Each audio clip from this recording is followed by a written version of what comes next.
세계를 만나는 시간 나우 함께하고 계시는 지금 시각 10시 39분 10초 지나고 있습니다. 이번에는 역사 속에서 세계를 배우는 시간이죠. 탐나는 세계사 세만시의 역사 선생님 덕성여대 이원복 석좌 교수 오늘은 전화로 연결돼 있습니다. 교수님 안녕하세요. 네, 안녕하세요. 예, 요즘 국제뉴스란을 보면 하루가 멀다 하고 나오는 단어가 있습니다. 바로 미중 무역전쟁 이야기인데요. 무역전쟁이라는 게 나라 간에 불가피한 일이긴 합니다만 역사 속에서도 좀 이 미중 무역전쟁과 본질이 비슷한 사건을 찾아볼 수 있지 않을까 싶은데 어떤가요? 네. 무역전쟁이라는 것이 고대부터 거의가 이제 무역에서 시작된 전쟁이죠. 예. 이제 대표적인 걸로 볼 때 고대 로마 시대 때 벌어진 포에니키 전쟁, 페니키아하고 그러니까 카르타고하고 로마의 전쟁도 지중해 해상권을 둘러싼 무역전쟁이고, 가깝게는 또 미국 독립전 전쟁도 사실은 이 무역전쟁 아닙니까? 차에다가 세금 매겨가지고 벌어진 전쟁이고. 예. 그 다음에 가장 대표적인 것이 이제 아편 전쟁인데, 마치 요즘과 같은 중국과 미국과의 관계처럼 영국과 중국과의 가장 뭐라고 그럴까, 이제 부도덕한 그런 전쟁이었죠. 무역을 둘러싼. 네. 이 무역이라는 게 아무래도 국가 간의 이익이 가장 그렇죠. 많이 들어가는 부분이기 때문에 네. 당연히 갈등이 일어날 수밖에 없는 부분이긴 합니다만 그래서 오늘은 저희가 이 시간에 중국과 영국의 아편 전쟁에 대한 역사를 공부를 해보도록 하겠습니다. 근데 아편이 마약을 말하는 거 아닙니까? 아편이 마약이요. 양귀비에서 추출해가지고 헤로인을 만드는 그 모르핀이 다량 함유된 그런 강력한 진통제이자 강력한 중독성을 지니고 있는 마약이죠. 네. 근데 그 당시에 아편이 그러면 사회적으로 문제가 됐었던 건가요? 그럼요. 이게 원래 아편이라는 것이 1620년대에 타이완 사람들이 담배 섞어서 피우기 시작한 게 비롯이 돼가지고 전체 아시아로 퍼졌죠. 네. 그래서 중국에서는 1729년부터 아편 수입을 엄격히 금지시켰죠. 근데 이제 처음에는 포르투갈 사람들이 그 인도산 아편을 갖다가 이렇게 좀 상품으로 하다가 영국이 인도를 장악하니까 이제 그 아편을 주요 상품으로 삼아가지고 중국에 밀수출을 시작한 거죠. 밀수출을 시작했는데 네. 청나라에서는 그러면 아편을 금지하는 정책도 있었겠네요. 그렇죠. 강력히 금지해서 판매, 그러니까 재배부터 시작해가지고 모든 걸 금지시켰죠. 그렇지만 당시에는 중국 정부가 상당히 좀 부패 있었기 때문에 이 상인들을 이해하고 또 중국인 이해가 맞떨어져 가지고서 계속해서 이제 전국적으로 번지기 시작했는데 이게 문제가 뭐냐니까 하층민만 그런 것이 아니라 돈 있는 상류층 내지는 군인, 정치인 그런 사람들까지 모두 중독이 되다 보니까 중국이 머리부터 발끝까지 다 썩어나가는 그런 국가가 완전히 위기에 처하는 그런 상황이 벌어지는 거죠. 아편 때문에. 네. 그러니까 영국이 아편을 중국에 밀수출을 해서 그러니까 네. 중국의 그런 아편이 고위층이 된 서민을 막론하고 이게 아편이 번져가면서 네. 그러면 아편 전쟁이 시작됐다. 이렇게 네, 봐야 될까요? 그 아편을 영국이 중국에 팔 생각을 하게 된 이유는요. 영국이 인도를 경영하지 않았습니까? 네. 그 인도를 어떤 식으로 하니까 이제 독립생산제로 해가지고 동인도 회사라는 데를 만들어서 외교권 내지는 장사하는 건 물론이고 군사권까지 주었어요. 그러니까 너희는 세금만 내고 영국 정부에다가 네가 알아서 해라. 그러니까 이 사람들이 상인들이 인도를 경영하다 보니까 엄청나게 많은 돈이 필요할 거 아닙니까? 군대도 운영해야 되고. 네. 그런데 그걸 비용을 충당하려고 보니까는 중국하고 교역을 해야 되는데 시장이 제일 크니까요. 중국이. 그렇죠. 근데 이제 영국 상인들이 주로 수출 품목을 사먹은 게 이제 모직물이거든요. 울. 네. 근데 중국은 엄청나게 많은 차를 수출하고 있었고 영국에. 마시는 차요? 마시는 티죠. 네. 그런데 이제 너무너무 중국 차가 인기 있어가지고 영국에서는 중국 티를 못 마시면 빈민총에 들어갈 정도로 그런 대인기였는데 문제는 중국은 말이죠. 비단을 입는 나라 아닙니까? 그렇죠. 그러니까 모직물 들고 살아니까 우리가 저런 허섭슬레기를 왜 입느냐. 안 산다. 들고 가라. 대신에 차는 계속 수입해야 되니까 도저히 무역 적자가 말이 안 되는 거예요, 지금. 무역 적자. 형편없이 영국에 불리하니까 이때 생각하는 것이 마약이죠. 아편. 그러니까 영국과 중국이 교역을 하긴 하는데 네. 중국 제품은 영국에서 잘 팔리는데 영국 그렇죠. 제품은 중국에서 너무 안 팔리니까. 영국 입장에서는 화가 날 수밖에 없겠어요. 계속 적자가 없고, 나니까. 네. 뭔가 이제 고소득이 날 수 있는 그런 제품이었는데 그것이 바로 아편이었다는 거죠. 네. 근데 당시에는 중국이 외국하고 전혀 교역을 안 하는 게 아니라 광둥성 있죠, 광주. 네. 광둥성의 그 광저우란 도시 하나를 딱 열고 거기서만 교역을 하라는 거예요. 그러니까 이 영국 상인들이 광저우에 들어가 가지고 그 상인들을 매수해 가지고 관리하고 상인들을 매수해서 이 아편을 대량 밀수하기 시작한 게 계기가 된 거죠.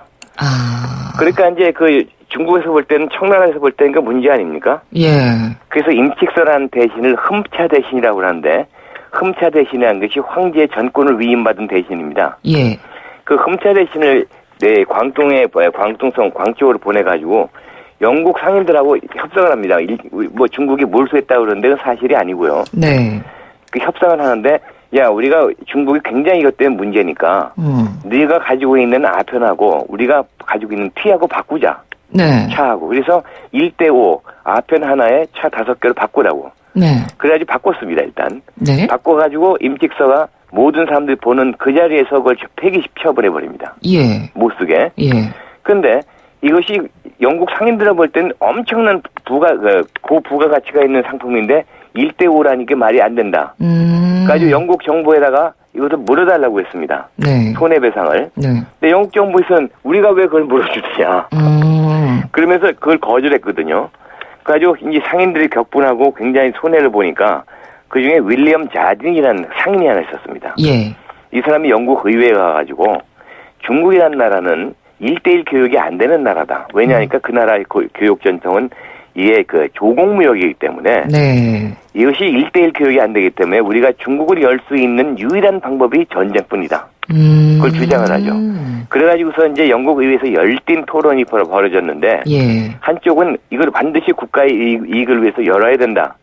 글래드스톤을 중심으로 하는 토리당에서는 고귀한 영국이 이렇게 더러운 전쟁을 할 수 있느냐. 네. 반대를 하는데 결국은 한 5표에서 9표인가 그 차이로 전쟁 하자년 쪽이 승리를 합니다. 그래서 선전포고로 하고 벌어진 것이 제1차 아편전쟁이죠. 네. 그러니까 전쟁을 하자 말자를 놓고 찬반 여부를 물었는데 네. 표 차이가 얼마 안 났네요. 5표인가 그때 그랬어요. 그럼 그 얼마 안 나는 표 차이 때문에 결국 찬성 쪽이 조금 더 많아서 전쟁이 시작이 된 건가요? 다수결로 가는 거죠. 그렇군요. 네, 그래서 결국 이제 아편 전쟁이 시작이 됐는데 그러면 게임이 안 되죠. 거기는 네. 이게 중국이라는 나라가요. 명나라 이후에 바다를 다 막아버렸어요. 네. 우리 땅덩어리 충분히 크니까 바다로 나갈 필요 없다 그래서 해군이 없습니다. 근데 영국은 해군 국가 아닙니까? 네. 그 대포를 가지고 장착한 그 군함을 가지고 와서 쏴야 되니까 아주 그냥 초전 박살나버린 거죠. 그럼 당연히 뭐 영국이 완승이었겠네요. 영국 완승이죠. 그래가지고서 1842년 8월 29일 예, 거기에 이제 난징 조약을 맺는데 네. 그 난징 조약이 뭐니까 홍콩을 아예 영국에 띄워주고 예. 5개 항구를 개항하라. 그리고 전쟁 배상하라. 그리고 두 나라 관리가 직접 장사를 할 수 있게 교섭권을 달라요. 이게 중요한 얘기인데. 네. 과거에는 조공 형식으로 하다가 이제는 1대1 서양 방식으로 무역을 하자는 거예요. 그러니까 말하자면 중국 방식이 완전히 깨어버진 중화 사상에 치명적인 타격을 가한 거죠. 그러니까 중국 입장에서는 굉장히 치욕스럽죠. 조약이라고 볼 수 있겠네요. 근데 이제 중국이라는 나라가 워낙 큰 나라이기 때문에 네. 저 아래에서 오랑캐 들어와서 뭐 난동을 치는구나. 그 정도로 대수롭지 않게 본 거죠. 그 대수롭지 않게 본 게 어떻게 보면 2차 아편 전쟁이 또 발발하게 된 원인이라고 볼 수 있을까요? 그래서 2차 아편 전쟁이 이제 1842년에 끝났는데, 네. 근데 계속해서 중국이 영국말 우습게 알고 말 안 듣고 미적거리는 거예요. 거기다가 또 이 당시에 기독교가 많이 중국에 퍼지고 있었는데, 네. 프랑스 선교사를 갖다가 처형한 사건이 벌어집니다. 그 당시에 이제 프랑스는 가톨릭의 수호자를 자청하고 있었는데, 이건 중국 안 되겠다 해가지고, 그 앙숙인 영국하고 프랑스가 이 연합군을 만듭니다. 예. 그래가지고 영국군 10,000명, 그 다음에 프랑스군 7,000명, 17,000명밖에 안 되는 그런 적은 군대로 제2차 아편전쟁을 벌이죠. 네. 근데 거기서 이제 아편전쟁, 제2차 아편전쟁이 벌어지니까 그때 중국이 아주 만신창이었어요. 그때 홍수전, 태평천국의 난이라고 해가지고 네. 중국이 쑥대밭이 되고. 근데 하여튼 그 신무기고 뭐고 간에 완전 전쟁에서 밀리기만 해가지고 왕은, 그러니까 천자는 열하시죠. 네. 열하일기. 네. 이제 별궁인데요. 황실에. 글로 도망가 버리고 이 베이징을 점령해가지고 그 자금성을 점령하고 이화원 불태우고 네. 거기 있는 모든 걸 노략질 해갔죠. 그때 흘러나간 5마리의 페키네즈 개가 처음으로 중국에서는 신성한 개로 그 황실에서만 키우는 개거든요. 예. 근데 그걸 5마리를 들고 나와서 그게 세계에 퍼지는 계기가 되게 됐죠. 굉장히 중국 입장에서는 네. 치욕적인 역사고 기억하고 싶지 않은 그런 역사일 것 같습니다. 그러니까 하여튼 말하자면 중국으로 볼 때는 중화사상이 깨지고 그렇죠. 말하자면은 이것이 이제 중국이 실상이 드러난 계기죠. 그 거대했던 중국이라는 나라가 알고 보니 허당이더라. 이제 마음 놓고 침범해도 되겠다 해가지고 네. 이때부터 전 세계 열강들이 덤벼들기 시작한 거죠. 예. 그러니까 2차 아편전쟁 이후에 또 텐진 조약이라는 게 맺어지는데. 그렇죠. 텐진 조약이 맺어지고 나중에는 그것이 베이징 조약으로 하는데요. 이 조약의 내용은 어떤 겁니까? 그게 뻔한 거죠. 그 전에 했던 포교권 달라. 그리고 또 자유롭게 무역할 수 있게 해달라. 피해복권 인정해라. 그리고 또 관세 비율은 협의에서 정하는데 사실상 우리들이 정하겠다. 등등 완전 불평등 조약이죠. 치욕적이고. 네. 그러니까 난징 조약에 이어서 텐진 조약까지도. 예. 네. 중국인들에게는 정말 치욕적인 그런 조약이었습니다. 네. 자, 오늘은 아편 전쟁에 대해서 저희가 한번 공부를 해봤는데. 네. 저희가 앞서 이 이야기를 하면서 최근 네. 벌어지고 있는 미중 무역 전쟁의 본질과 좀 아편 전쟁이 비슷하다. 네, 비슷하죠. 이런 이야기를 했는데요. 예전처럼 그렇게 미국과 중국이 무역 불균형의 문제로 이렇게 무력 전쟁까지 일으키는 상황은 가지 않겠죠? 전쟁이라는 것이 심한 다툼이라는 의미지. 우리가 생각한 진짜 그러니까 전쟁, 총칼을 들고 싸우는 그런 게 아니지 않습니까? 예. 그 무역 전쟁만 하더라도, 그러니까 아편 전쟁만 하더라도 재래식 무기 아니야. 대포에다가 육군 올라가고, 총 쏘고 그런. 근데 지금은 핵무기 시대입니까? 그렇죠. 중국도 핵무기 보유국이고 미국은 말할 것도 없는데 이 무역전쟁이 진짜 열전으로 번지기는 어려운데 네. 결국 문제는 어느 한쪽이 무릎을 꿇어야 된다는 거죠. 그렇죠. 근데 그러니까, 지금 보니까 중국이 많이 불리한 것 같아요. 네. 그러니까 지금 그렇게 보고 있는 시각이 많은데 네. 그래서 무력 전쟁은 아니지만 네. 그래도 결국은 세계 어떤 제1의 강대국 자리를 놓고 미국과 중국이 경제 전쟁으로는 좀 더 치열한 모습을 보이지 않을까. 그렇죠. 네. 이렇게 분석하고 있는 시각도 많은 것 같습니다. 네. 네. 오늘은 아편 전쟁에 대해서 한번 역사를 공부해 봤습니다. 교수님 오늘 말씀 잘 들었습니다. 고맙습니다. 네, 감사합니다. 네. 지금까지 이원복 덕성여대 석좌 교수였습니다.